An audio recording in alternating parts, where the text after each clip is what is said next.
प्राण शांति प्रदम शंभु फणीन्द्र सेव्य मनीषम वेदांत वेद्यम विभुम रामाख्यम जगदीश्वरम सदगुरुम माया मनुष्यम हरिम वंदे अहम करुणाकरम रघुवरम भूपाल चूड़ामणिम नान्या स्पृहा रघुपते हृदये अस्मि दिये सत्यं वदामि च भवान् खिला अंतरात्मा भक्तिं प्रयच्छ रघुपुंग।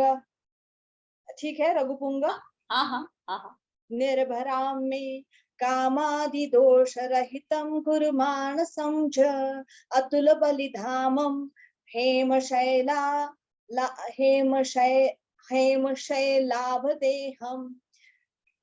दनुजवन कृशानुं ज्ञानी नाम ग्रहणं सकुल गुण विधानं वानराणा मधिशं रघुप्रति प्रियं भक्तं वातजातं नमामि। बहुत सुंदर, वेरी नाइस। आपके जैसा रिदम नहीं बेटा है।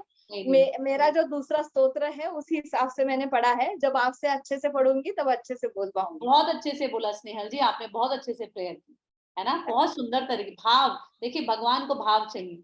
अच्छा, किसी ने क्वेश्चन पूछा है नीलम जी, अगर मैं राम को भी जपूं और कृष्ण को भी तो क्या ये अनएलॉयड भक्ति होगी? तो नीलम जी, राम कृष्ण एक ही हैं, अलग अलग नहीं हैं, एक ही हैं। ठीक है, ये अनएलॉयड भक्ति ही होगी। इनफैक्ट अगर आप नरसिंह अवतार को भजेंगी, अगर आप विठल, महाराष्ट्र चले जाइए उधर विठल मिलेंगे, उनको भजेंगी, है ना, अगर आप द्वारकाधीश को भजेंगी, अगर आप जितने भी कृष्ण नाम से भगवान के रूप हैं, राम नाम से भगवान के रूप है ना, राम नाम से तो वही है, श्री राम ही है, तो जितने भी नाम है अगर आप उनमें से किसी को भी भजेंगी तो आप अनअलॉयड भक्ति ही कहलाएगी आपकी। ठीक है, देखिए बहुत सुंदर बात बताती हूँ, भगवान के नाम किस बेसिस पे इतने सारे हैं। हाँ, आप अगर वो पढ़ेंगी विष्णु सहस्त्र नाम पढ़ेंगे, 1008 नाम भगवान के, है ना, तो ये नाम किस बेसिस पे रखे जाते हैं? ये नाम भगवान के 3 बेसिस पे रखे जाते हैं। नंबर 1 गुण, नंबर 2 लीला, है ना, और नंबर 3 कौन बताएगा नंबर 3 क्या हो सकता है? मैंने बोला कि भगवान, हाँ, रूप। हाँ, रूप। नंबर 1 गुण, नंबर 2 लीला, नंबर 3 रूप, तरह तरह के रूप। जैसे फॉर एग्जाम्पल नरसिंह अवतार जो है वो भगवान का रूप के बेसिस पे नाम है ना, भगवान ने नर और सिंह दोनों का रूप धारण करा तो वो हो गया नरसिंह, है ना। अब भगवान ने जो जो लीलाएं करी, फॉर एग्जाम्पल दामोदर लीला, दामोदर लीला क्या है? भगवान जब माता यशोदा उनको ओखल से बांध रही हैं, है ना, उन्होंने मटके की वो मटका तोड़ दिया, तो माता यशोदा उनको बांध रही है और बार बार रस्सी कम पड़ जा रही है, माता यशोदा बार बार 2 अंगुल रस्सी लेने जा रही है, बार बार कम पड़ जा रही है, फिर भगवान को खुद ही दया आ गई वहां पे, अच्छा ले मम्मी बांध ले, है ना, फिर वो बांधने देते हैं खुद ही अपने आप को। तो ये जो लीला है ये है दामोदर लीला। दाम मतलब रस्सी, उदर मतलब पेट, जब भगवान के पेट को रस्सी से बांध दिया गया, दामोदर लीला, है ना। तो ये हो गया लीला, लीला के ऊपर वो। और रूप के ऊपर बताइए, कौन बताएगा रूप के ऊपर कोई नाम भगवान का? मोहिनी रूप। मोहिनी रूप, ठीक है, और बताइए? श्याम सुंदर, श्याम रंग के सुंदर, श्याम सुंदर, वंशीधर, वंशीधर, ठीक है ना। हाँ, ये बिहारी जो वो टेढ़े कृष्ण। कृष्ण, कृष्ण का मतलब क्या होता है, कोई बताएगा? कृष्ण का मतलब संपूर्ण आकर्षण, संपूर्ण आकर्षण, all attractive, most attractive, Krishna, ठीक है, मनमोहन, मनमोहन, ठीक है। चलिए बहुत बढ़िया, चक्रधर, वेरी नाइस, चक्रधारी, ठीक है, वेरी नाइस, है ना। चलिए अब आगे बढ़ते हैं अपने सुंदरकांड में, आगे की जर्नी करते हैं हम, और आपको छोटे छोटे इनपुट्स, ऐसे सुंदर सुंदर इनपुट्स मिलते रहेंगे बीच बीच में, ठीक है। आगे चलते हैं। देखिए मेरी आप सबसे रिक्वेस्ट है, मैं आपको एक बात बता दूं, केवल जो अति सौभाग्यशाली लोग हैं ना वो ही सारी क्लासेस अटेंड कर पाएंगे, ये मैं लिख के दे रही हूँ आपको, है ना। केवल अति सौभाग्यशाली लोग, हर एक के नसीब में नहीं होती है राम कथा, है ना। केवल वही लोग ये क्लास अटेंड कर पा रहे हैं और कर पाएंगे जिनका सौभाग्य बहुत स्ट्रॉन्ग है, ठीक है। तो मैं इसीलिए आप सबको बोलती हूँ, आप सब लोग बहुत डिवाइन सोल्स हैं, आप सब लोग अति सौभाग्यशाली हैं। चलिए आगे चढ़ते हैं अपनी जर्नी में सुंदरकांड की। तो कल हमने देखा कि किस प्रकार लंका का वर्णन दिया हुआ है ना, कितनी सुंदर, कितनी वेल ऑर्गेनाइज्ड, वेल मेंटेन्ड, है ना, कितनी ब्यूटीफुल लंका का वर्णन यहाँ पर दिया हुआ है। और मैंने आपको बताया था कि इंद्र भी रावण की लंका से जेलस फील करते थे, उनके स्वर्ग का ऐश्वर्य भी इतना नहीं था जितना रावण की लंका का ऐश्वर्य था, ठीक है। अच्छा, आप में से किसी ने पूछा नहीं, लेकिन इस बारे हम डिस्कस करेंगे। आपने ये पूछा नहीं कि भाई शिवजी ने इतना ऐश्वर्य रावण को क्यों दिया, रावण तो गलत काम के लिए इस ऐश्वर्य को यूज कर रहा था, हाँ, फिर शिवजी ने क्यों दिया, तो ये हम बाद में डिस्कस करेंगे, जब ये पॉइंट आएगा तब मैं आपको बताऊंगी। अभी आगे चलते हैं। तो हनुमान जी ने देखा कि भाई तरह तरह के राक्षस, तरह तरह के बॉडी बिल्डर्स, तरह तरह के रखवाले हैं, पूरी लंका को प्रोटेक्ट कर रहे हैं। तो हनुमान जी ने डिसाइड किया कि मैं मच्छर समान रूप लेकर, मच्छर नहीं बने हैं प्लीज, मच्छर समान, मसक समान, ठीक है, मसक समान रूप कपिधरी। हनुमान जी ने मच्छर के जैसे छोटे हो गए। देखिए हनुमान जी के पास ना अष्ट सिद्धियां और नव निधियां हैं, बहुत पावरफुल है हनुमान जी, है ना। तो वो अपना साइज 1200 किलोमीटर्स भी कर सकते हैं, वो अपना साइज मच्छर से छोटा भी कर सकते हैं, वो ही इज ऑल पावरफुल, ठीक है। तो मसक समान लिख लीजिए, मसक समान, मच्छर के समान, यहाँ पे मच्छर नहीं बने भगवान, हनुमान जी मच्छर नहीं बने, मच्छर के समान छोटा साइज कर लिया। मसक समान रूप कपिधर ही, कपि मतलब वानर, ठीक है। और देखिए मैंने आपको फिर बार बार, आप ये हैरान होंगे देखकर कि हनुमान जी के हृदय में निरंतर निरंतर राम नाम का जप चलता रहता है, मतलब वो भूलते ही नहीं है। कोई भी काम कर रहे हो, इतनी टेंशन का माहौल है इधर, हाँ, वो देख रहे हैं कि भाई कितने सारे रखवाले हैं, उनको कोई फर्क नहीं पड़ता, क्यों, क्योंकि वो राम नाम का जप करते हुए ही काम कर रहे हैं। तो ये हमारे लिए लेसन है, हम कितनी भी, कोई भी अच्छा काम कर रहे हो, कोई भी कार्य कर रहे हो, खाना बना रहे हो, नहा रहे हो, है ना, कुछ भी कर रहे हो, ड्राइविंग कर रहे हो, हमको निरंतर भगवान के नामों का स्मरण करते रहना चाहिए, है ना। हरे कृष्णा कृष्णा कृष्णा हरे हरे, हरे राम राम राम हरे हरे। हरे का मतलब क्या होता है, राधा रानी, ठीक है, राधा रानी। और जब राम के साथ हरे आता है तब वो है सीता मैया, ठीक है। तो हरे पहले राधा रानी का नाम है, पहले सीता माँ का नाम है, फिर भगवान का नाम है। क्यों, क्योंकि शक्ति पहले है, शक्तिमान बाद में है। ये भगवान की शक्ति है, राधा रानी भगवान की शक्ति है, वो शक्ति पहले, शक्ति के बिना शक्तिमान कुछ भी नहीं है, ठीक है। आगे चलते हैं। मसक समान रूप कपिधरी और लंकई चले सुमरी नर हरही। लंकई चले हो मतलब लंका की तरफ चल दिए, सुमरी मतलब राम नाम का सुमिरन करते हुए, नर हरि मतलब जो नर रूप में लीला करने वाले हैं, नर हरि मतलब जो नर रूप में लीला करने वाले हैं, नर हरि, ठीक है। आगे चलते हैं। नाम लंकिनी एक निश्चरी, एक, अब देखिए अभी तक कितने राक्षस हनुमान जी के सामने आए, सबसे पहले कौन आया जल्दी बताइए, सबसे पहले कौन आया, सुरसा, नागमाता सुरसा, सबसे पहले सुरसा आई थी।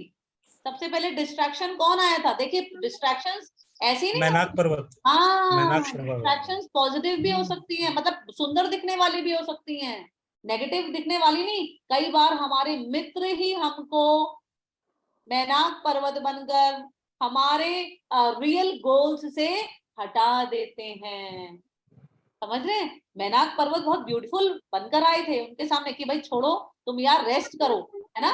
तो कोई भी आ सकता है मैनाक पर्वत के रूप में हमारे जीवन में डिस्ट्रैक्शन बन गया, और दिखने में लगेगा अरे वाह ये तो मेरा बड़ा भला चाह रहा है, ये तो मेरा बड़े टेंशन ले रहा है, ये तो मेरी, लेकिन वो मैनाक पर्वत की इंटेंशन हालांकि पॉजिटिव थी, लेकिन हमें डिस्ट्रैक्ट नहीं होना है, ठीक है। आगे चलते हैं। अच्छा, पहले मैनाक पर्वत आए थे, फिर सुरसा आई थी, फिर कौन आया था, एक और निश्चरी आई थी जो माया से, हाँ, जो माया से नव के पक्षी खा जाती थी, है ना। लंकिनी नहीं, लंकिनी तो अब आएगी, लंकिनी तो अब आएगी, लंकिनी तो अब आएगी, ठीक है। इसके पहले करी निश्चर एक सिंधु में रही, करी माया नभ के खग कही, है ना, वो वाली निश्चरी आई थी। अब देखिए फोर्थ प्रॉब्लम, फोर्थ बहुत बड़ा बैरियर, नाम लंकिनी एक निश्चरी, लंका को प्रोटेक्ट करने वाली पूरी भयंकर भयावह राक्षसनी जिसका नाम था लंकिनी। नाम लंकिनी एक निश्चरी, सो के चले सी मोहिनिंदरी। वो बोली किधर चल दिए, हाँ किधर, ये जैसे एक्सरे मशीन होती है ना, जैसे आप एरोप्लेन में जब जाते हैं, फ्लाइट पकड़ते हैं, तो आपके बैग में सब कुछ एक्सरे मशीन से निकलता है ना, सब कुछ स्कैन हो जाता है। ये लंकिनी की आंखों में एक्सरे मशीन थी, समझ लो। कुछ भी, कोई भी मॉलिक्यूल टाइप भी निकल जाएगा ना, वो पहचान लेगी कि क्या चल रहा है।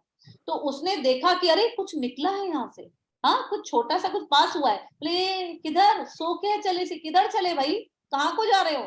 और मोहिनिंदरी मतलब मेरा निरादर करके मुझसे बिना पूछे लंका में प्रवेश कर रहे हो, कहाँ जा रहे हो, ठीक है। जाने नहीं मरमु सठ मोरा, अरे सठ, सठ मतलब मूर्ख। देखिए लंकिनी हनुमान जी को कह रही है मूर्ख, तू मेरे बारे में जानता ही नहीं है। जाने नहीं मरमु, मरमु मतलब भेद, तू मेरा भेद जानता नहीं है, तू होगा छोटा सा लेकिन मैंने तेरे को पकड़ लिया, मैं एक्सरे मशीन है मेरी आंखों में, ठीक है। जाने नहीं मरमु सठ मोरा, मोर आहार जहां लगी चोरा। वो कह रही है मेरा सब आहार बन जाते हैं, जहां जहां चोर पकड़े जाते हैं ना, वो सब मेरा आहार बन जाते हैं, मैं खा जाती हूँ उनको, ठीक है। अब देखिए, अब हनुमान जी को बड़ा मतलब गुस्सा आ गया, भाई चोर बुला रही है, मैं हनुमान, मैं राम दूत, हाँ, और तुम मुझको चोर बुला रही हो। हनुमान जी ने क्या करा, मुठिका एक महाकपिहनी, एक मुक्का मारा, एक घूसा मारा उनके फेस पर। मुठिका, मुठिका मतलब घूसा, मुक्का है ना। मुठिका एक महाकपि, महाकपि मतलब अभी तो मच्छर के समान थे, अभी बन गए महाकपि, अभी बड़ा रूप ले लिया, क्योंकि लंकिनी का मुकाबला करना था तो बड़े रूप में आ गए एकदम से। मुठिका एक महाकपिहनी, एक दिया एक मुक्का खींच के। और सुनिए, एक मुक्के में जो इतनी विशाल लंकिनी, हाँ जो लंका की रक्षा के लिए रावण ने तैनात की हुई थी, इतनी भयावह राक्षसनी कि कोई भी स्कैन तक नहीं हो सकता था उसकी आंखों से निकलने, मतलब कोई बच नहीं सकता था उसके स्कैन से। क्या हुआ, रुधिर बमत, लो भैया खून की उल्टियां कर दी उन्होंने। रुधिर बमत, बमत मतलब उल्टी, रुधिर मतलब खून, खून की उल्टी हुई। और धरनी धनमनी, धरनी मतलब धरा पे गिर गई, धनमनी मतलब लुढ़क पुढ़क के गिर गई एक मुक्के में हनुमान जी के, ठीक है। भयावह राक्षसनी, आप सोचो कितनी पावरफुल होगी, जो लंका की बिल्कुल एंट्री पे रावण ने उसको तैनात किया है। रावण, हनुमान जी ने क्या किया, एक मुक्का मारा और रुधिर बमत, रुधिर मतलब खून, बमत मतलब उल्टी, खून की उल्टी हो गई उनको और डुलमुला के गिर गई, जमीन पर गिर गई, ठीक है। ओहो, अब बहुत देर तक तो मूर्छित पड़ी नहीं, फिर आया होश, ओहो मैं कौन हूं, मैं कहाँ हूँ, फिर देखा हनुमान जी खड़े हैं। ओहो, फिर उनकी ना, फिर उनको कुछ याददाश्त वापस आई, ठीक है। ओहो, क्या याददाश्त वापस आई, उन्हीं संहारी उठी सो लंका, मतलब लंका ने जो गिर गई थी उसने अपने आप को संभाला और उठ के खड़ी हो गई। और क्या करा, हनुमान जी के हाथ जोड़ने लगी, जोरी पानी, पानी मतलब हाथ, ठीक है। जोरी पानी कर बिने सशंका, और उसने उसने क्या करा, अपने हाथ जोड़कर और उनसे विनय करने लगी, सॉरी बोलने लगी, सॉरी बोलने लगी, क्यों, ऐसा क्या याद आ गया उसको। सुनिए क्या कह रही है वो लंकिनी, जब रावण ही ब्रह्म बर दीना। ओ, उसको याद आ गया कि अरे हनुमान, जब रावण को ब्रह्मा जी वरदान दे रहे थे और रावण वहां से चला गया था, मैं पीछे पीछे चल रही थी उसके, ठीक है। चलत बिरंची कहाँ मोई चीना, तो मुझे ना ब्रह्मा जी ने एक हिंट दिया था कि तुमको मैं एक साइन बता रहा हूँ, वो साइन तुम समझ लो। और चलत बिरंची, चलत बिरंची कहाँ मोई चीना मतलब चलते वक्त उन्होंने मुझे वरदान दिया और एक साइन दिया, क्या दिया, बिकल होसिते कपि के मारे, बिकल मतलब व्याकुल, जब तुम कपि के मारने से व्याकुल हो जाओ। इधर लंका में किसी की मजाल जो लंकिनी को कोई आंख उठा के भी देख ले, और ब्रह्मा जी ने उसे हिंट दिया कि लंकिनी, तुम, ये रावण जा तो रहे वरदान लेकर मुझसे, लेकिन तुम सुन लो एक बात, जिस दिन तुम कपि के मारने से व्याकुल हो जाओ, है ना, परेशान हो जाओ, गिर जाओ, बेहोश हो जाओ, तब जाने सु निश्चर संघारे, तब तुम जान लेना कि निश्चरों का संहार होने वाला है, सारे राक्षसों का संहार होने वाला है। तो और उसे याद आ गया, हनुमान, ब्रह्मा जी ने ये भी बताया था कि किसके द्वारा होने वाला है, भगवान के द्वारा होने वाला है। अभी आगे पढ़ेंगे हम, और एकदम से फिर ना लंकिनी को याद आ गया, अरे ये तो उन श्री हरि का दूत है, हनुमान जी है ये तो। उसके बाद क्या कह रही है, हाथ जोड़कर देखिए क्या कह रही है, तात मोर अति पुण्य बहुता, तात ब्रदर, ओ माय ब्रदर, हे मेरे भाई, ठीक है, कह रही है मोर अति पुण्य बहुता, मतलब मेरे तो इतने, मैं इतनी सौभाग्यशाली हूं, मेरे इतने पुण्य मैंने किए होंगे कोई पूर्व जन्म में, क्यों, देखो नयन राम कर दूता, जो मैं अपने नैनों से राम के दूत को देख रही हूँ, ये मेरा अति सौभाग्य है, मैं इतनी लकी हूं कि मैं राम के राम को तो भी देखा ही नहीं है उसने, सोचो केवल राम के दूत को देख लेने मात्र से वो इतनी हर्षित हो गई, इतनी खुश हो गई कि राम के दूत, और कौन होते हैं राम के दूत, जो भी व्यक्ति राम की कथा कर रहा है, जो भी व्यक्ति राम नाम का प्रचार प्रसार कर रहा है, वो है राम का दूत। समझे आप, जो भी व्यक्ति, जितने भी संत मुनि इंसान हमारे आपके जैसे, जो भी राम नाम का प्रचार करने में लगा हुआ है, सेवा करने में लगा हुआ है, उन सबको बोलते हैं राम का दूत। और उनके ऐसे व्यक्तियों के, ऐसी जीवात्माओं के दर्शन कर लेने मात्र से ही आपके बहुत सारे पाप कट जाते हैं। आई बात समझ में? आगे चलते हैं, तात मोर अति पुण्य बहुता, मेरे तो इतने पुण्य का फल मुझे मिल गया, देखो नयन राम कर दूता, मैं अपनी आंखों से साक्षात राम के दूत को देख रही हूँ। ठीक है, और सुनिए बहुत सुंदर लाइन, मैं गारंटी दे रही हूँ आप सब भी इसके साथ एग्री करेंगे। ठीक है, क्या लिखा है, तात स्वर्ग अपवर्ग सुख धरेउ तुला एक अंग, वो कह रही है कि हे मेरे भाई, स्वर्ग के सुख, मतलब स्वर्ग में ना इतना ऐश्वर्य है, इतना ऐश्वर्य है कि आपको अगर एक रसगुल्ला खाने से एक सुख जो मिलता है ना, ऐसा करोड़ गुना सुख हर चीज से आपको वहां प्राप्त होता है। आपको जो स्वर्ग सिर्फ भोग भूमि है, कर्म भूमि नहीं है, कर्म भूमि केवल धरती है। तो इसी धरती पर आकर मानव शरीर लेकर ही हम अपने कर्म बदल सकते हैं, बाकी सारे प्लैनेट भोग भूमि है। जिस प्रकार से नर्क एक भोग भूमि है, आपने बुरे काम करे तो आप वहां भोग कराएंगे, आपने अच्छे काम करे तो आप स्वर्ग में जाएंगे, लेकिन अगर आपने भक्ति करी है तो आप कहीं और जाएंगे। कहाँ जाएंगे, सीधा भगवान के धाम। ठीक है, आप जब भगवत गीता, अगर आपको कभी मौका मिला, भगवान की कृपा हुई आप पर, अगर आपको भगवत गीता पढ़ने का मौका मिला, आपको सब समझ में आ जाएगा कि भगवान का धाम क्या है, कैसा दिखता है, क्या क्या है वहां पर, सब वर्णन है वहां पर। ठीक है, अभी आगे चलते हैं, तात स्वर्ग अपवर्ग सुख धरे तुला एक अंक, एक तराजू में क्या रख दो, एक साइड जितने भी स्वर्ग के सुख हैं, और अपवर्ग मतलब मोक्ष, मोक्ष प्राप्त होने का भी जो सुख है वो भी रख दो। और किससे तुलना करें, एक साइड क्या रखो, एक साइड कह रही है तूलन ताही सकल मिली जो सुख लव सत्संग, लव मतलब क्षण, लव मतलब क्षण, जो क्षण, जो सत्संग, जो क्षण सत्संग में, जो जिस क्षण में आप सत्संग कर रहे हो उसमें जो आपको सुख मिलता है वो सुख कंपेरेबल ही नहीं है। अगर आप में से कई लोग मेरे साथ अग्री करेंगे, आज आप अपनी पूरी दिनचर्या देखिए, है ना, लेकिन जो सुख इस वक्त आपको सत्संग में मिल रहा है, भगवान नाम की कथा में मिल रहा है, वो आपको, चाहे आप डिस्को हो आइए, चाहे आप कश्मीर हो आइए, आपको नहीं प्राप्त होने वाला। ये जो सुख आपको इस वक्त मिल रहा है ना, लंकिनी भी कह रही है कि इस सुख की मुकाबला कोई सुख कर ही नहीं सकता, जो सुख लव सत्संग। सत्संग का मतलब क्या होता है, जहां संतों का संग हो, जहां सतबुद्धि वाले लोगों का संग हो, जहां केवल श्री हरि की भक्ति की बातें हो, जहां आपके मन को भटकाने के लिए ऐसे लोग ना हो जो कह रहे मैं ही भगवान हूं भैया मेरे को ही पूज लो, छोड़ो अपने ब्रह्मा विष्णु महेश, तुम मेरे को ही पूजो। ये खतरनाक लोग हैं। कहीं आप तो ऐसे लोगों के चक्कर में नहीं पड़े हुए, कहीं आप तो ऐसी जगह फंसे नहीं हुए, चेक करिए, मंथन करिए। ठीक है, तो वापस आते हैं, ये पैराग्राफ क्लियर हो गया सबको? एक पैराग्राफ और करते हैं, ध्यान पूर्वक सुनिए। उसके बाद क्या होता है, अब प्रभसी नगर कीजिए सब काजा, अब हनुमान जी उनसे बाय बाय करके अंदर प्रभसी नगर मतलब प्रवेश करा नगर में, और कीजिए सब, ये सॉरी, ये प्रभसी नगर कीजिए सब काजा, हृदय राखी कौशलपुर राजा, अपने हृदय में कौशलपुर, कौशलपुर कौशलाधीश किसको कहते हैं, राम जी को, अपने हृदय में कौशलपुर राजा को रखकर नगर में प्रवेश करिए और सब काम करिए। ये लंकिनी कह रही है जाते हुए हनुमान जी को, ठीक है। और बहुत सुंदर लाइन ये शिव जी कह रहे हैं पार्वती माँ को, क्या कह रहे हैं, गरल सुधा। ये बहुत सुंदर लाइन है, अति मतलब मोस्ट ब्यूटीफुल लाइन, गरल सुधा, अंडरलाइन गरल सुधा, और लिख लीजिए विष अमृत हो जाता है। गरुड़ सुधा मतलब विष अमृत हो जाता है।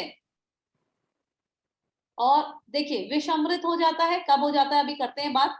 रिपु करही मिताई, शत्रु मित्रता करते हैं। रिपु मतलब दुश्मन, मिताई मतलब दोस्ती मित्रता। रिपु करही मिताई, शत्रु भी आपसे मित्रता करने लगते हैं। और सुनिए गोपद सिंधु, अगर आपको एक सिंधु भी पार करना हो, मतलब दुखों का समुद्र पार करना हो, वो कितना छोटा हो जाएगा, गोपद के जितना, गाय के पैर जितना हो जाएगा एक समुद्र, समझ रहे हैं। अनल सितलाई, अग्नि भी शीतलता देने लगेगी, कब, जब गरुड़ से, देखिए मैं आपको बताती हूँ ये गरुड़ कहाँ से आया, ये वर्ड अभी कोई तो गरुड़ नहीं है इधर, है ना, तो गरुड़ वर्ड कहाँ से आया। ये जो राम कथा है ना, ये 3 जगह चल रही है, ध्यान पूर्वक सुनिए, 4 जगह चल रही है बल्कि, ठीक है।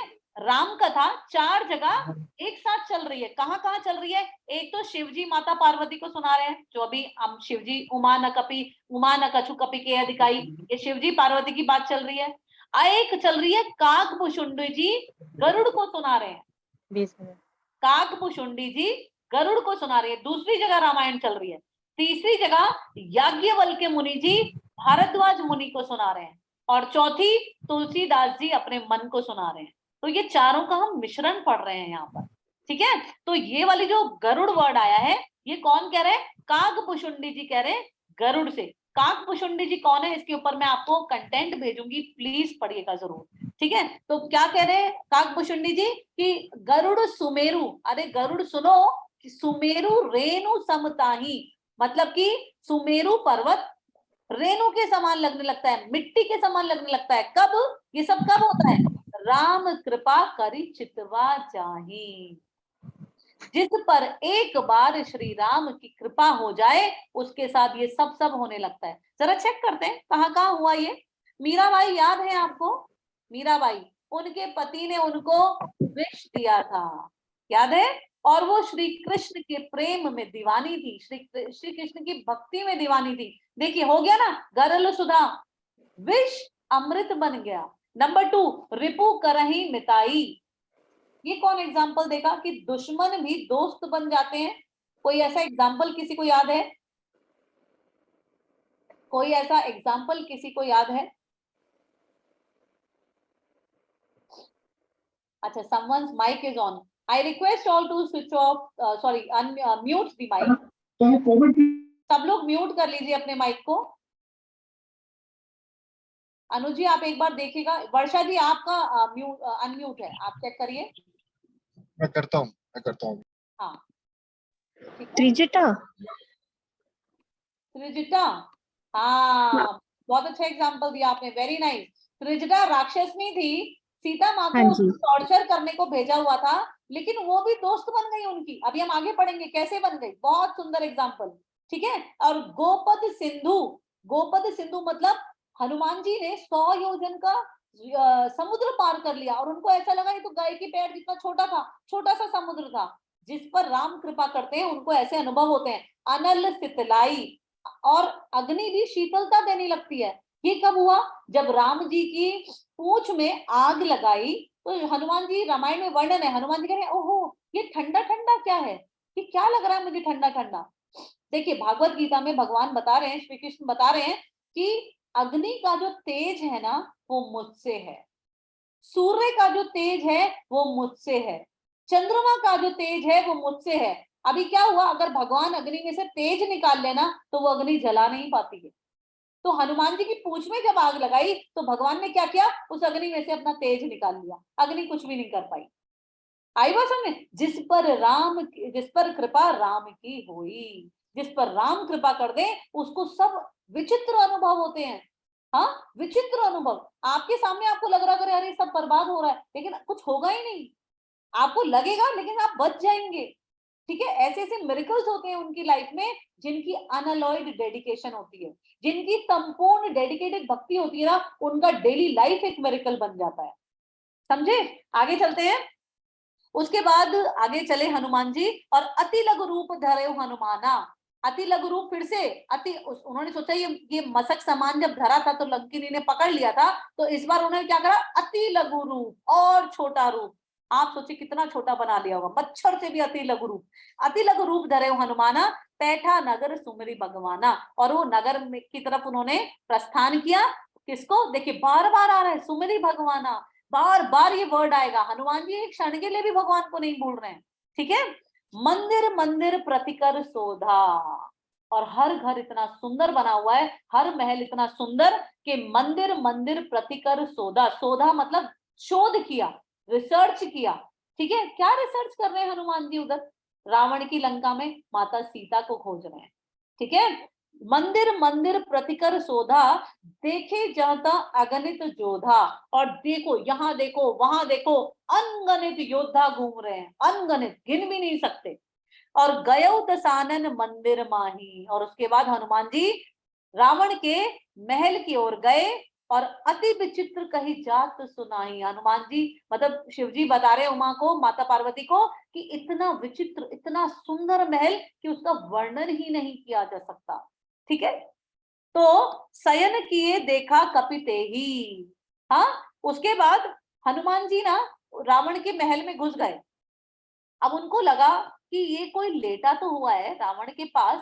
फिर उन्होंने कहा नहीं नहीं नहीं, ये सीता माँ नहीं हो सकती। रावण ने हक करके मंदोदरी को लिटाया होता है। अब हनुमान जी ने तो अब तक सीता माँ को देखा नहीं है। अब हनुमान जी सिर्फ इंटरप्रिटेशन कर रहे हैं कि नहीं, मेरी सीता माँ ऐसे नहीं लेट सकती, रावण के पास ऐसे हक करके लेटी हुई सीता माँ नहीं हो सकती। ठीक है, अच्छा मंदोदरी भी कम सुंदर नहीं थी, बहुत सुंदर थी वो भी। तो हनुमान जी को ये था कि मेरे प्रभु श्री राम की पत्नी है तो सुंदर तो बहुत होंगी, बहुत ही मनोहर होंगी। अब उसने जब मंदोदरी को देखा तो वो कंफ्यूज हो गए। फिर जब उन्होंने देखा नहीं नहीं नहीं, मेरी सीता माँ ऐसे रावण को हक कर कर नहीं लेटी होंगी, फिर वो आगे बढ़ जाते हैं। अच्छा देखिए, हनुमान जी ने ब्रह्मचार्य का व्रत लिया था। मैंने आपको समझाया था ना, जब शिव जी डिसाइड करते हैं कि मैं वानर बनूंगा, तो वो कहते हैं कि एक तो मैं वानर बनूंगा, ऊपर से मैं ब्रह्मचारी भी बनूंगा। अब बेचारे सोचो, तरह तरह की फीमेल्स को वहां देख रहे हैं, तरह तरह की फीमेल्स को, तरह तरह की राक्षसियों को स्कैन कर रहे हैं। अरे ये तो सीता माता नहीं है, ये तो सीता माता नहीं है, ऐसे स्कैन कर रहे हैं। देखिए, जब आपका उद्देश्य भगवान के लिए हो तो कोई काम बुरा नहीं माना जाएगा। इसका मतलब ये नहीं कि हनुमान जी का ब्रह्मचार्य टूट गया अगर वो फीमेल्स को स्कैन कर रहे हैं वहां पर। ठीक है, उनका पर्पस क्या है? प्रभु की सेवा, माता सीता को खोजना। ठीक है, तो शयन किए देखा कपिते ही, देखा तो सही हनुमान जी ने किसको शयन करते हुए, सोते हुए, मगर उनको फिर समझ में आ गया कि मंदिर मन देखी वैदेही, उनको रावण के महल में वैदेही दिखी ही नहीं। हाँ, सीता माता दिखी ही नहीं उनको। ठीक है, उसके बाद हनुमान जी वहां से भी बाहर आ गए। अब एक बड़ा विचित्र काम हुआ, बड़ी हैरानी वाली बात, हनुमान जी बिल्कुल हक्का बक्का रह गए। क्या हुआ? भवन एक पुनि दीख सुहावा, एक भवन दिखा और बड़ा सुहावना, बड़ा सुंदर। ऐसा क्या सुंदर था? ठीक है, हरि मंदिर था भिन्न बनावा, ये पहचान है। ठीक है, देखिए क्या हुआ था उस घर में, विचित्र क्यों था? वहां पर हरि का मंदिर अलग से बना हुआ था उस घर में। हनुमान जी ने उसको स्कैन कर लिया, देख लिया, अरे मेरे प्रभु श्री राम का मंदिर बना हुआ है इस घर में। अब आगे क्या हुआ, और क्या देखा भगवान ने, हनुमान जी ने? रामायुध अंकित ग्रह, राम प्लस आयुध, ये दो वर्ड से मिलकर बना है। राम के आयुध, राम के शस्त्र, राम के तीर और बाण। आयुध का मतलब होता है वेपन्स। ठीक है, रामायुध अंकित ग्रह, वहां पर राम के आयुध अंकित हो रखे थे, मतलब उनका चिन्ह बना हुआ था। ठीक है, जैसे हम लोग अपने घर के बाहर ओम लिखवाएं, है ना, जय श्री राम लिखवाएं, तो ये हो गया भगवान के नाम का चिन्हित घर, ये भक्त का घर है, इससे पहचान होती है ये भक्त का घर है। मगर नहीं जी, हम तो लिखवाएंगे शर्मा, अग्रवाल, चौधरीज। हाँ, तो ये भक्त के घर की पहचान नहीं है। भक्त के घर के बाहर भगवान का ही नाम होगा। समझे? आगे चलते हैं। रामायुध अंकित ग्रह शोभा बरनी न जाए, उसके की शोभा का वर्णन ही नहीं कर सकते, इतना सुंदर घर। और सुनिए, और क्या पहचान है भक्त के घर की, आप सब चेक करिएगा कि आप सब इस कैटेगरी में आते हैं कि नहीं आते हैं। नव तुलसी का वृंद तहाँ, वहां पर तुलसी माता थी जिनमें नए नए पत्ते आ रहे थे। क्या आप सबके घर में तुलसी माता है? क्या आप सब तुलसी माता की सेवा करते हैं? क्या आप सब तुलसी माता को शाम को दीपक जलाते हैं तुलसी माता के पास? तो आप भक्त की श्रेणी में आते हैं। और तुलसा माता को क्यों दीपक दिखाया जाता है? क्योंकि तुलसा माता श्री हरि की अति प्रिय है। आप 56 भोग बना लो, अगर उसमें तुलसा पत्र नहीं है, वो देखेंगे तक नहीं उसकी तरफ, देखेंगे तक नहीं। भगवान को सबसे प्रिय है तुलसा। तो जो भी बनाइए, जो भी भोग लगाना है आपको, उसमें तुलसा पत्र अवश्य रखिए। ठीक है? तो क्या क्या साइन बना हुआ था उसके विभीषण के घर के बाहर? नव तुलसी का वृंदतः देखी हर्ष कपिराई। और इनको इतना हर्ष हुआ कि भैया ये राक्षसों की नगरी में ये कैसे मतलब मेरे प्रभु श्री राम का घर चिन्हित हुआ है, मतलब वहां पे मेरे आयुध चिन्हित हुए हैं, ये कैसे, ये कौन है यहाँ राक्षसों के बीच, कौन है यहाँ पर जो रह रहा है? ठीक है, क्लियर हो गया यहाँ तक? ठीक है, अब मैं आपसे डाउट पूछती हूँ। अनु जी, इसको रिमूव स्पॉटलाइट कर दीजिए। अच्छा, कहा जी पर मेरे घर की तुलसा माता सूख जाती हैं, तो श्री हरि की भक्ति नहीं हो रही है, संपूर्ण भक्ति नहीं हो रही है, तभी सूख जाती हैं। अगर आप श्री हरि की बिल्कुल निर्भरा भक्ति करेंगी, मतलब अगर बिल्कुल डेडिकेटेड अनअलॉयड भक्ति करेंगी, तो तुलसा माता नहीं सूख सकती। वो तो रहना ही वहीं पसंद करती है जहाँ टोटली श्री हरि की भक्ति हो रही हो। और अगर आपके घर की तुलसा माता सूख भी गई हैं, तो भी आप उसे गलती से फेंक मत दीजिएगा, तो भी आप उसे उनको निकाल कर वहां से, उनको छोटी छोटी डंडियां तोड़कर उनको संभाल कर रखिए। और जब कार्तिक का महीना आए तो उसी में रुई लपेटकर उसी से ही आरती करिएगा। समझे? आपको जो पूजा का पुण्य है ना, वो ट्रिपल हो जाएगा अगर आप ऐसा करेंगे तो। ठीक है? तो कोई भी अगर तुलसा पत्र पैरों में नहीं आना चाहिए, है ना? और कई लोगों के मन में ये क्वेश्चन होता है कि भाई तुलसा जी को तोड़ना कब नहीं है, कब नहीं लेना, ये बहुत कंफ्यूजन रहती है लोगों को। तो देखिए, मैं आपको क्लियरली बता रही हूँ, तुलसा जी को केवल 2 दिन हमको स्पर्श नहीं करना है। नंबर 1 एकादशी, नंबर 2 द्वादशी। उसके सिवा चाहे संडे हो चाहे मंडे हो, आप मुझे कोई शास्त्र से लाकर दे दीजिए, मैं आपको बता सकती हूँ। संडे मंडे को, ये संडे मंडे तो ब्रिटिशर्स ने दिए हैं, हमारे उसमें कहाँ से आई है संडे मंडे, है ना? तुलसा माता को सिर्फ एकादशी के दिन नहीं स्पर्श करना है, तोड़ना नहीं है। क्यों नहीं करना है? क्योंकि वो भी व्रत रखती हैं एकादशी का। और द्वादशी के दिन क्यों नहीं तोड़ना है? क्योंकि एक दिन पहले उन्होंने एकादशी का व्रत रखा होता है, तो थोड़ी वीकनेस होती है, इसलिए हम उनको उस दिन भी स्पर्श नहीं करते। अन्यथा और कोई दिन ऐसा नहीं है कि आप उनको ना सेवन कर सकें। ठीक है? क्लियर है? अब आप कोई डाउट है तो दीप्ति माता जी पूछिए।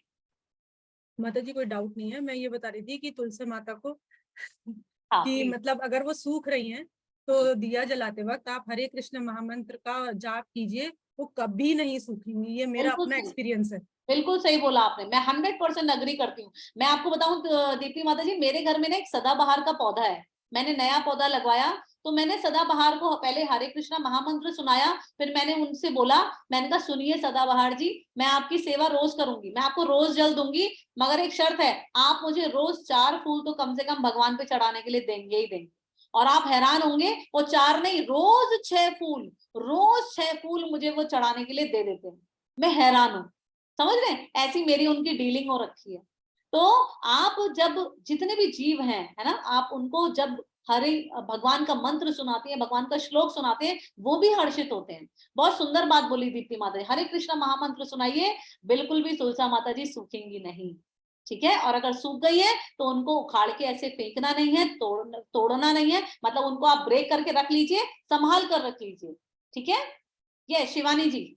हाँ शिवानी। हरे कृष्ण गुरुजी।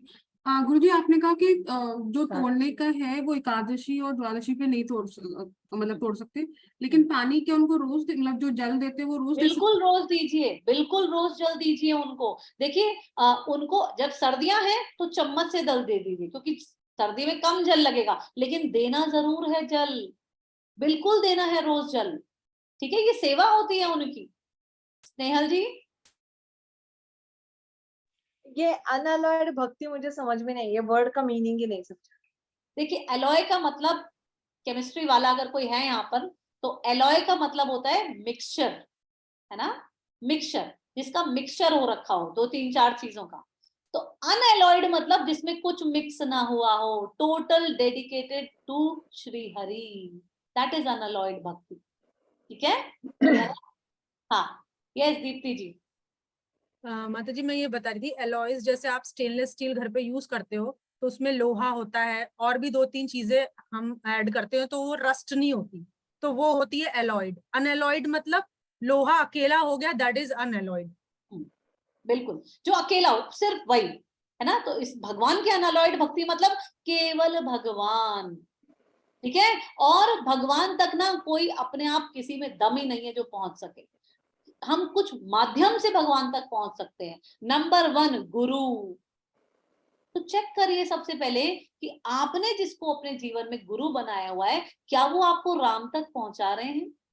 कहीं वो ऐसे गुरु घंटाल तो नहीं है जो कह रहे हैं आओ भाई आओ मेरी पूजा करो, मैं ही हूं। कहीं ऐसे तो नहीं है, कहीं ऐसी जगह तो नहीं फंसे हुए हैं आप में से कोई? प्लीज चेक करिए। और अगर फंसे हुए हैं ना, तो मेरी मतलब मैं आपको बता रही हूँ, बिना डरे ऐसे गुरु का त्याग कर दीजिए। और ऐसे गुरु को आप तो क्या ढूंढेंगे, गुरु एक्चुअली जब हमारे मन में जिज्ञासा होती है ना, भगवान हमको ही स्वयं गुरु प्रदान करते हैं। हम गुरु नहीं ढूंढ सकते, हमारी इतनी औकात नहीं है कि हम गुरु को ढूंढे। भगवान हमको स्वयं गुरु दे देते हैं जब हमारे मन में भक्ति जागती है, हमारे मन में जिज्ञासा जागती है ना, भगवान अपने आप हमें गुरु प्रोवाइड कर देते हैं। ठीक है? तो हम भगवान तक पहुंच कैसे सकते हैं? हनुमान जी के थ्रू, तुलसा माता के थ्रू, भक्तों की सेवा के थ्रू, गुरु के थ्रू, ऐसे हम पहुंच सकते हैं। ठीक है? हाँ, यस नवीन जी। जय श्री राम। जो आप बनाने का की बात कर रहे हैं कि मैं उसको ऑफिस जाता हूँ रास्ते में, आप माइक पास करके बोलिए। जब मैं सुबह ऑफिस के लिए निकलता हूँ तो रास्ते में झंडे वाला मंदिर आता है, इसके बाद फिर हनुमान जी का मंदिर आता है, इसके बाद फिर नई में शिव मूर्ति आता है, मंगल महादेव से गिरते हैं। तो मैं तीनों जगह हाथ जोड़ता हुआ जाता हूँ। बहुत अच्छी बात है, बिल्कुल जोड़िए। हाँ? तो ये अलर्ट या अनअलर्ट में आएगा? देखिए बहुत सुंदर प्रश्न आपने पूछा कि मैं तीनों जगह हाथ जोड़ता हूँ, पहले झंडे वाला मंदिर आता है, फिर हनुमान जी का आता है। ठीक है, देखिए दुर्गा कौन है पहले ये समझना हमें बहुत जरूरी है। दुर्गा कौन है? दुर्गा भगवान की ही शक्ति है। हमको भगवान ने ना सिस्टम बना के दिया हुआ है। जब आप भागवत गीता पढ़ेंगे, श्रीमद् भागवतम पढ़ेंगे, तो आपको क्लियर हो जाएगा कि क्या सिस्टम है। हमको भगवान ने, हमारे जो ब्रह्मांड है उसका परमपिता ब्रह्मा जी हैं, और हमारी जो धरती है समझ लीजिए उसके परमपिता शिव जी और माता पार्वती हैं, भरण पोषण करने वाली हमारी। भगवान ने इनको ड्यूटीज दी हुई हैं। हमारे परमपिता हैं शिव जी, है ना। शिव जी का अनादर कदापि नहीं सहेंगे भगवान, बिल्कुल नहीं सहेंगे। ठीक है, ऐसा सोचना भी गुनाह है कि शिव जी को आप हाथ ना जोड़े। शिव जी को अवश्य हाथ जोड़े, परम वैष्णव है, पूरे ब्रह्मांड के परम वैष्णव है, उनसे बड़ा कोई वैष्णव नहीं है। देखिए ना कितने बड़े वैष्णव हैं कि हनुमान जी बनकर भगवान कोई मौका नहीं छोड़ते। एक बहुत सुंदर कथा है, एक बार जब भगवान जो हैं बाल लीला कर रहे थे, वो अपने माता यशोदा के यहाँ ना रोए जाए, है ना। पहले क्या हुआ, शिव जी को जब पता चला कि भाई भगवान जो है बाल रूप में नीचे आ गए हैं, धरती पर आ गए हैं, तो शिव जी से रहा ही नहीं गया, है ना। बिल्कुल दौड़े आए कि मेरे को तो उनके दर्शन करने ही करने हैं, मैं तो उनको देखूंगा ही देखूंगा इस रूप में। वहां सब नारायण रूप में उनको देखते हैं, चतुर्भुज रूप में उनको देखते हैं, बाल रूप में देखने का अवसर मिल रहा है, सारे देवी देवता दौड़े आते थे। तो शिव जी आ गए अपने ऐसे ही रूप में। वो माता जी तो बोली भाग यहाँ से, कितना डरावना है तू, भाग यहाँ से, मेरा बच्चा तेरे को देख के डर जाएगा, हाँ जा यहाँ से, मैं नहीं देखने दूंगी तेरे को अपना बच्चा। प्रेम, उनको अपने बच्चे से प्रेम, है ना। अब शिव जी जब बड़े उदास हो गए, वो उदास होके वहां पे यमुना किनारे रोने लगे, इतना रोने लगे, बताओ मैं अपने प्रभु के दर्शन नहीं कर पाया। इधर माता यशोदा ने देखा कि लल्ला चुप ही नहीं हो रहा है, लल्ला भी रोए जा रहा है, सब करके देख लिया, नजर उतार के देख ली, सब रोए जा रहा है। फिर उनकी सखियों ने उनको सलाह दी, अरे वो जो अभी बाबा सा आया था ना, आप एक काम करो उससे झाड़ फूस करवा लो, है, एक बार उनसे ही झाड़ फूस करवा के, ये कथा है श्रीमद् भागवतम में, ठीक है, उनसे ही झाड़ फूस करवा लो। तो अब माता यशोदा को मतलब मजबूरी बस उनका, अच्छा जाओ बुला के ले आओ। ओहो, शिव जी के पास जैसे ही मैसेज पहुंचा कि आपको बुलाया गया है, ये दौड़े दौड़े गए, एक मौका नहीं छोड़ते शिव जी जो है भगवान की सेवा का। और इधर जैसे ही वो पहुंचे, लल्ला ने रोना बंद कर दिया, कृष्णा ने रोना बंद कर दिया। आप समझे, भक्त को भगवान चाहिए, भगवान को भक्त चाहिए, यही प्रेम है उन दोनों का, है ना। ऐसी बहुत सारी लीलाएं हैं शिव जी के साथ। तो एक बार शिव जी जब भगवान राम रूप में, बाल रूप में थे ना, तो फिर तरस गए, मेरे को तो बाल रूप के दर्शन करने हैं, दौड़े दौड़े आए और इतने चलाक हैं, अपने साथ वानर को लेकर गए और दशरथ महाराज के महल के बाहर डुगडुगी बजाने लगे।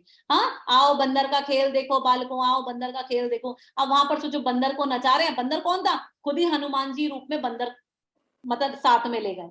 अब श्री राम को समझ में आ गया, बाल रूप में है श्री राम, भगवान बाल रूप में है, उनको समझ में आया, ओ मेरा परम भक्त आया है, और वो भी दोनों रूप लेकर। अब वो सोचो, दशरथ महाराज से जिद करने लगे कि पिताश्री मेरे को तो यही वानर घर में रखना है अपने, और ये मदारी भी रखो ताकि इसे नचाए। बड़ी मुश्किल से दशरथ महाराज ने समझाया कि भाई नहीं, ऐसे नहीं होता है, ऐसे मदारी और बंदर को घर में नहीं रखते हैं। तब बड़ी मुश्किल से वो भेजे उन्हें, तब गए।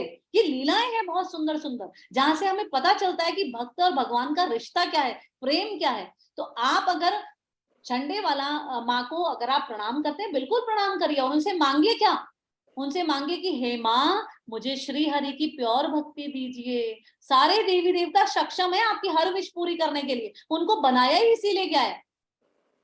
कुछ भी मांगो, जैसे मैंने आपको डिफरेंस बताया था, आप दुकान पर चले जाओ, कितने ही पैसे दे दो, वो खुश होंगे, मना थोड़ा करेंगे, लाओ भाई कितने की टॉफी चाहिए, कितने की चॉकलेट चाहिए, उनको कोई फर्क नहीं पड़ता वो आपको नुकसान देगी या फायदा करेगी, वो देते चले जाते हैं। जैसे शिव जी रावण को सारे वरदान दे दिए, जो मांग रहा है, अच्छा मेरे को ये वाली पावर चाहिए, अच्छा तूने भक्ति करी है मेरी, तूने भक्ति करी है मतलब कैश मिला है, ले रिजल्ट ले, ठीक है। लेकिन उनके अंदर उनके सारे देवी देवताओं में आपकी विशेष पूरी करने की शक्ति है। तो भैया क्या विश होनी चाहिए हमारी, ये बंगला, गाड़ी, घर, ये होनी चाहिए। अरे तो रावण के पास भर भर के था, क्या वो खुश था, क्या वो खुश था, इतना ऐश्वर्य की इंद्र भी जलस करते थे, क्या वो खुश था, क्या वो खुश। ये तो भक्ति के बाय प्रोडक्ट है, आपको ऑटोमेटिकली मिल जाएंगे जब आप श्री हरि की भक्ति करेंगे। क्यों, क्योंकि श्री लक्ष्मी माँ खुद ही पाद सेवा करती हैं, चरण दबाती हैं, जो श्री हरि का भक्त लक्ष्मी जी उस पर स्वयं कृपा करती हैं,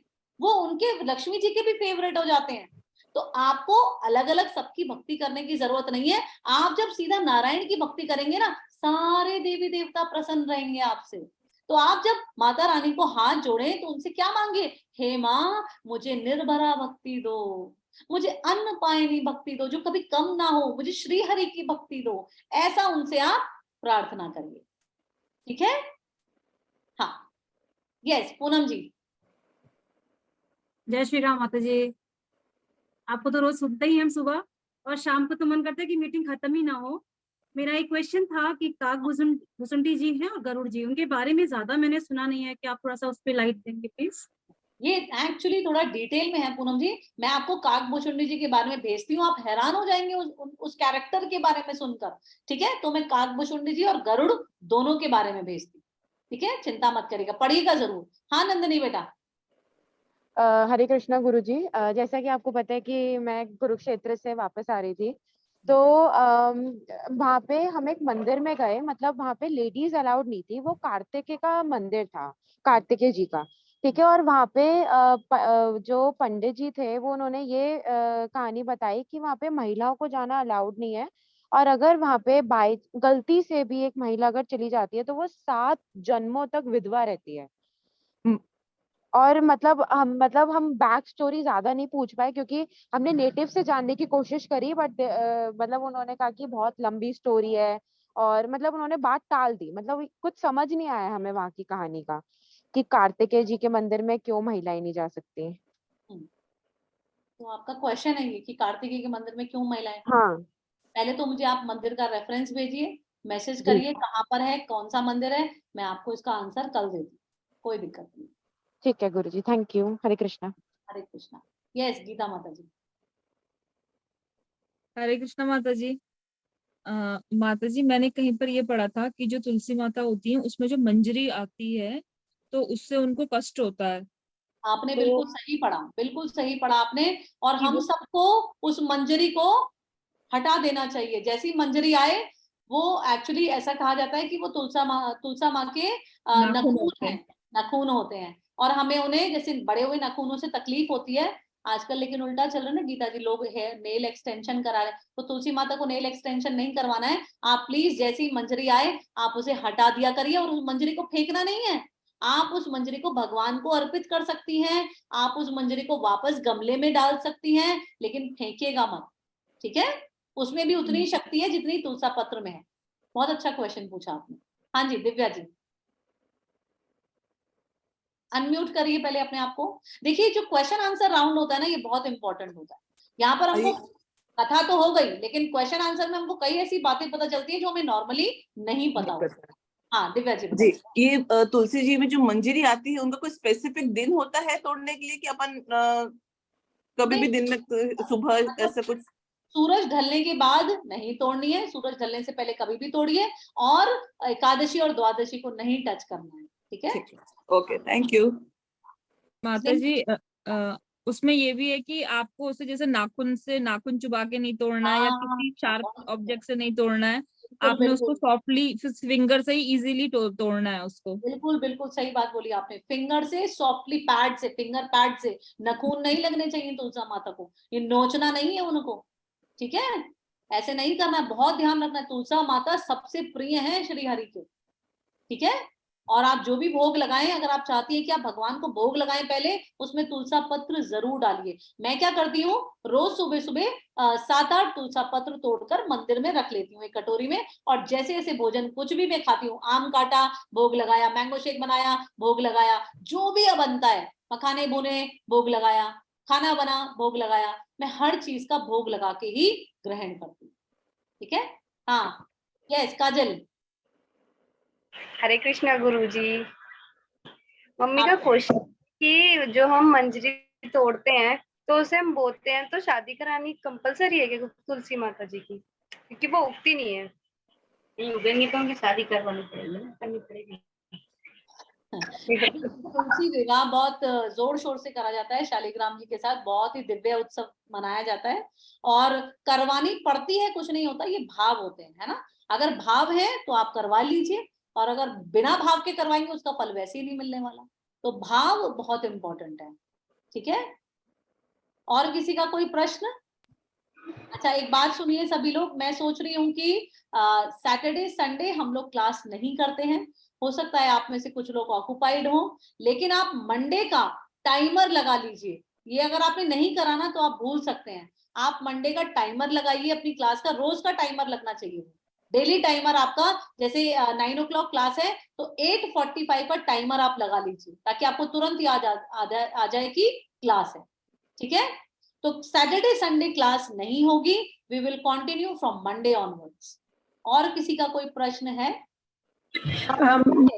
नीति जी मुझे अच्छा हाँ पूछिए निशा। अच्छा निशा मैम आप पूछिए पहले।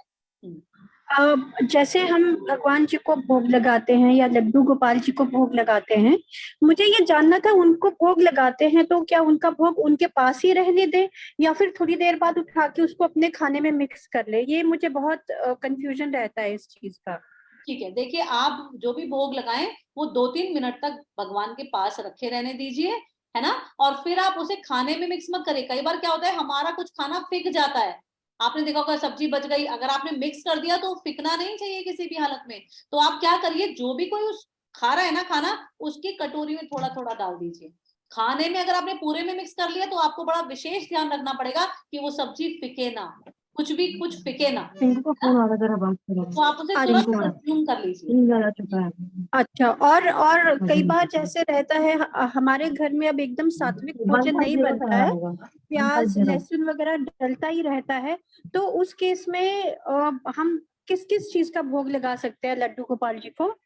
ठीक है, देखिए वैसे तो ये हम लोग अपने स्वाद के लिए मात्र प्याज लहसुन नहीं छोड़ रहे हैं, और एक प्याज लहसुन के लिए मैं नॉर्मली एक बात बता रही हूँ, प्याज लहसुन का असर आपकी बॉडी में, जो तमोगुण है, ये तामसिक हैं दोनों, इनका असर आपकी बॉडी में 27 डेज तक रहता है।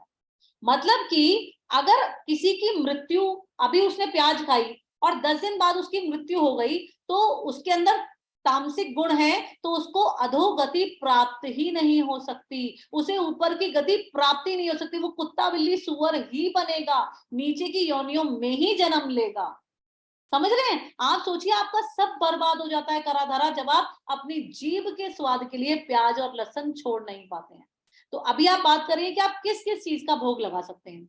तो सबसे पहले आप सुबह उठते ही जब लड्डू गोपाल जी को स्नान कराएं, आप उनको सबसे पहले जल, उसके बाद थोड़ी देर बाद उनको दूध का भोग लगाइए, उसके बाद आप सभी फलों का भोग लगा सकते हैं। और तुलसा पत्र का भोग आप अपने आप में कंप्लीट है।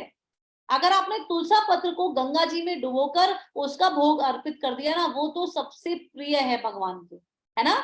तो आप तुलसा पत्र का भोग लगा सकते हैं। भगवान क्या कहते हैं? पत्रम पुष्पम फलम तोयम, मतलब कि किसी भी ये तुलसा पत्र, पुष्पम फूल, फलम फल, तोयम मतलब जल या फिर लिक्विड या फिर ये दूध, है ना, दूध या जल, आप इसका भोग अर्पित कर सकते हैं। आप रोटी बना रहे हैं, आपकी दाल में प्याज लहसुन है, तो आप रोटी को दही के साथ, दही चीनी डाल के या कुछ भी, आप रोटी और दही का भोग लगा सकते हैं, है ना। पहले तो हम सबको ना ये प्रयास ही करना चाहिए कि हम अपने आप को शुद्ध करें, है ना। हम सिर्फ मात्र 3-4 इंच की जीभ के चक्कर में अपना पतन करने को तैयार हैं। और मैं आपको बता, ये शास्त्रों में लिखी हुई बात बता रही हूँ आपको, जिसका प्याज खाए हुए मृत्यु हो जाए, मृत्यु किसी की भी नहीं पता कब हो जाए।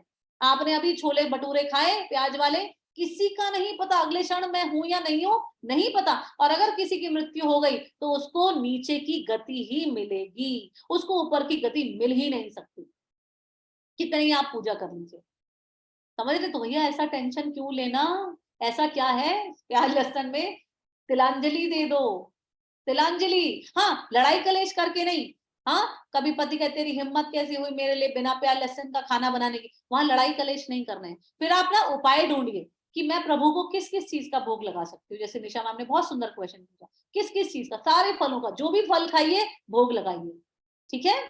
आज बड़ अमावस्या थी और आज के दिन वट के पेड़ का, बरगद के पेड़ का पूजा होती है। और भागवत गीता में भगवान ने कहा है कि जितने भी पेड़ हैं धरती पर, मैं उन सब में कौन सा पेड़ हूं?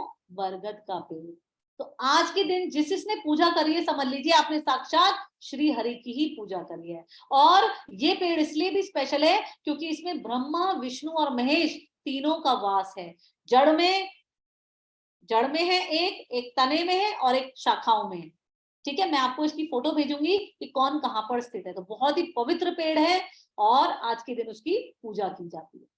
और हाँ, एक बेवकूफी मैं बताऊं, लोग क्या करते हैं, अरे काम वाली से कहते हैं, अरे सुनो तुम ना बड़ के पेड़ की टहनी तोड़ लाना, कल मेरा बड़ा अमावस्या का व्रत है तो मुझे पूजा करनी है। अरे बाबा, पाप का भागीदार बन गए आप अगर आपने आज के दिन वट के पेड़ की टहनी तोड़ ली। क्यों? आलस के मारे। कौन मंदिर जाए, कौन तैयार होकर बाहर निकले, इस चक्कर में पाप कर डाला। आओ भैया, but we will not move from here, I want बड़ का पेड़ in my drawing room only.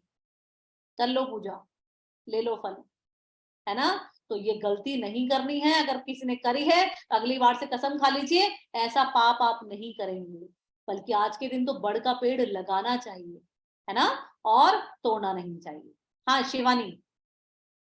गुरुजी मेरे 2-3 क्वेश्चंस हैं। सो एक तो ये कि आपने बोला जो तुलसी का पौधा सूख जाता है तो उसकी टहनियों का तो आपने बता दिया कि कार्तिक के महीने में उनकी डंडियों से वैसे पूजा कर सकते हैं, तो उनके जो सूखे पत्ते हैं उनका क्या कर सकते हैं? मिट्टी में मिला दीजिए, है ना। अच्छा, मिट्टी में मिला दीजिए, ठीक है। और कौन सा पाठ करना होता है तुलसी जी के लिए, मतलब क्या पूजा, क्या पढ़ना क्या होता है कि सूखे ना वो?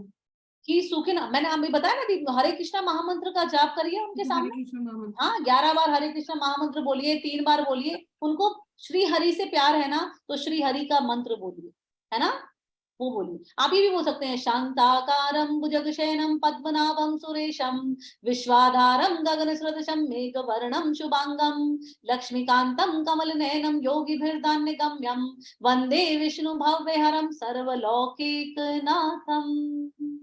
बहुत सुंदर श्लोक है, इसका मीनिंग समझाऊंगी मैं कभी, कल परसों समझाती हूँ, परसों जब क्लास होगी। और पूछिए शिवानी जी। और एक और क्वेश्चन है कि अभी जैसे वट सावित्री के लिए आपने कहा कि बरगद के पेड़ की पूजा करनी होती है, तो मेरे घर में वो एक्चुअली गमले में लगा हुआ है पौधा, तो वो मतलब ठीक है? जब वो बड़ा हो जाए तो उसको कहीं बड़ी जगह पर लगवा दीजिएगा, ठीक है? हाँ हाँ, हो गया? मेरा एक क्वेश्चन है। हाँ पूछिए पूछिए। जैसे आपने बोला कि 4 जगह रामायण चल रही है, 2 जगह मुझे याद है कि तुलसीराम खुद अपने मन से बात कर रहे हैं, दूसरा है शंकर जी उमा जी से बात कर रहे हैं, और आगे के 2 मैं सुन नहीं पाई। ठीक है, आगे के 2 हैं काकभूषुंडी जी गरुड़ महाराज को सुना रहे हैं, ठीक है? कागभूषुंडी, काग काग काग काग मतलब कौवा, कागभूषुंडी गरुड़ महाराज को सुना रहे हैं। और चौथा है याज्ञवल्क्य ऋषि भारद्वाज मुनि को सुना रहे हैं। याज्ञवल्क्य ऋषि, यज्ञवल, हाँ यज्ञवल्क्य ऋषि भारद्वाज मुनि को सुना रहे हैं। Okay, thank you. यस, और कोई क्वेश्चन किसी का?